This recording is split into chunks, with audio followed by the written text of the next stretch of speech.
in the same way that James Charlesworth from Princeton didn't want to do anything about them. So I think Christians are good, decent, believing, gentle, generous people.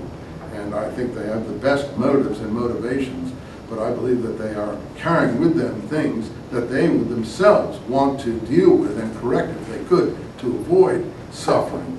And I think Jesus, were he alive today, would want them to, would expect them to. Particularly, these things have happened to his own people in the most horrendous way beyond anything imaginable. So someone should do something about it.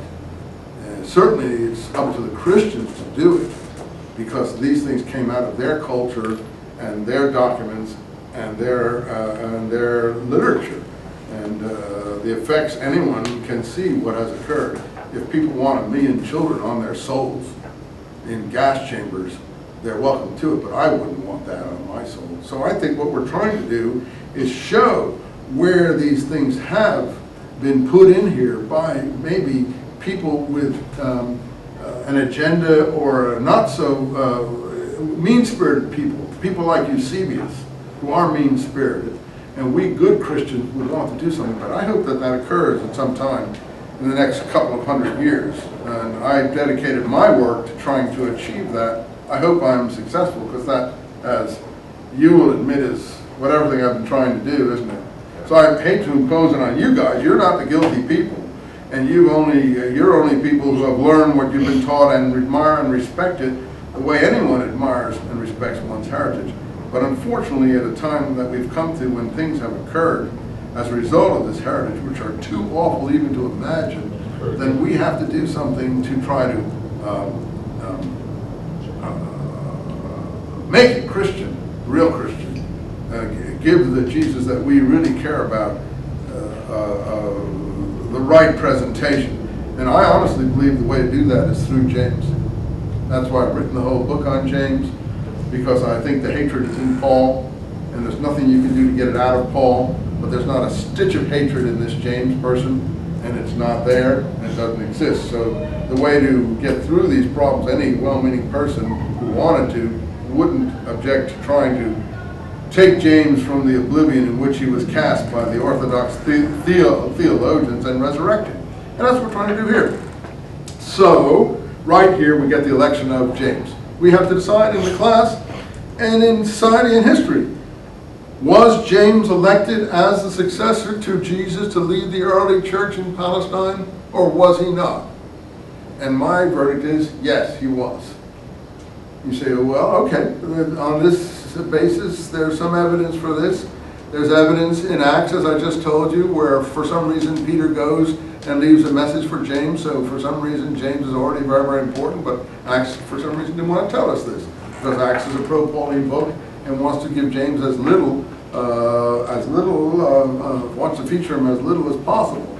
And so here we have the corrective. James was elected. Now, how did this election occur? Do we have in the Judas Iscariot materials of the election succeed Judas? Well, if you look very carefully in the Greek, you see a text taken, I'll do it when we get there, when we look at Acts, a text taken from Scripture that says, from Psalms, written in Greek, let someone fill his office, meaning Judas Iscariot's office. And it's a quotation, I can read it to you now since I've brought it up, since we're in this discussion about the historicity of materials from Judas Iscariot or not Judas Iscariot. Let's just look at this one passage here in Acts. A scriptural thing is, here you have the Akeldama material in chapter 1, and then you have right after that.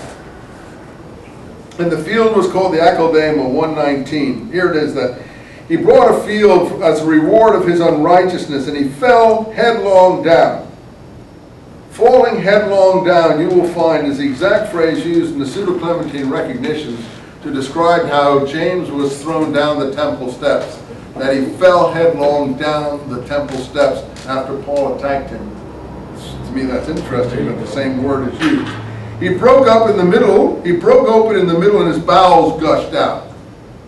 Well, that's not the normal way people die, but in any case, in the story of James's death that we're going to have here, James's head will be busted open with a club, and his brains will gush out. Is there a parallel? Not exactly, but pretty close. Anyway, that's the end here. That's line 19 and 20, and 18 and 19. And then in 20, for it is written in the book of Psalms, let us home become forsaken, and let there be no one living in it. Let another take his office. One is Psalm 69, I think. The other is line, I think, Psalm 109. It's very important to go to the book where they're taking these quotations from, and you see they change the quotations. They're not exactly written like that. Plus, you have to see that the context of what the psalm is. I don't have time to do that. I'll do it when we look at Acts. But one thing is important, and it says, let someone else, his household will be desolate, there will be no one dwelling in it. Let someone take his office. And you look here, and what does it say? Episcopon. Let someone take his bishopate. His bishopate. Well, Judas Iscariot was never a bishop.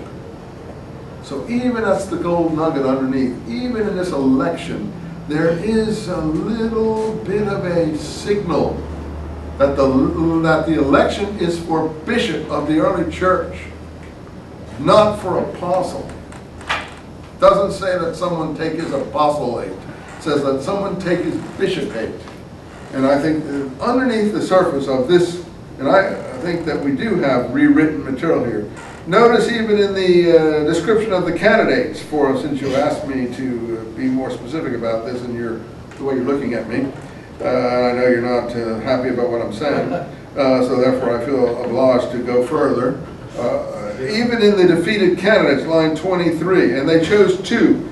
Joseph called Barsabbas, and we'll see that that's a name associated with Jesus' family later on. And Judas Barsabbas is the one that takes the letter down to Antioch from James, which I think relates to the Agabus matter. Anyway, Joseph called Barsabbas, whose last name was Justus. So he was surnamed Justus. Well, there it is right there. The defeated candidate has the name that James was given. He was always called Justus by everybody. That doesn't prove anything. It's just more and more of these coincidences in this presentation of this odd election to succeed someone in an office that never really existed, to elect someone who we never hear about ever again. Why is that important? What does it tell us? And what is it replaced? That's what I think has occurred here.